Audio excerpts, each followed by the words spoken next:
நம்ம யாருங்கிறத நம்ம செய்கிற செயல் தான் தீர்மானிக்கும்பாங்க. அப்படிதான் ஜெயம் செஞ்ச செயல் அவன் வாழ்க்கையே மாத்திச்சு. என்னோட பேரு ஜெயம் ப்ரோ.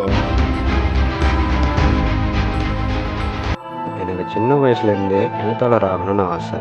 என்ன ஜெயம், யார் இந்த காலத்தில் புக்கெல்லாம் படிச்சுக்கிட்டு இருக்கா? எங்கள் வழி எங்களுக்கு தான் சார் தெரியும். இவன் தான் என்னோட ஃப்ரெண்டு பிரபு. இவன் என்னை எப்போதும் மோட்டிவேஷன் பண்ணிகிட்டே இருப்பான். என்ன புதுசாக போட்டுற போகிறாங்க, கொலைன்னு எப்பவும் போடுறது தான் போட போகிறாங்க. ப்ரோ ஏதோ அர்ஜென்ட்னா பக்கத்தில் தான் பஸ் ஸ்டாப் இருக்குது, அதனால போயிட்டு வாங்க. காசை கொடுங்கண்ணே. என்ன பேசிட்டு இருக்கேன், கிளம்பி. ஐயோ ஆள் எடுக்கலண்ணா, நான் சிங்கிள் எல்லாம் போயிடுச்சுல்ல. நண்பா, நீங்கள் போக வேண்டிய பஸ் ஆக்சிடென்ட் ஆகிட்டாண்டா. முயற்சி பண்ணிக்கிட்டே இருப்போம். ஒரு நாள் நமக்கான வெற்றி கண்டிப்பாக கிடைக்கும்.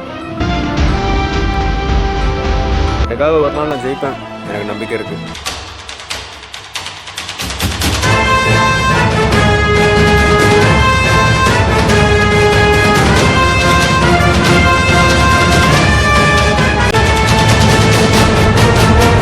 அப்போ அது வரைக்கும் வெயிட் பண்ணணுமா? ஆமாம்.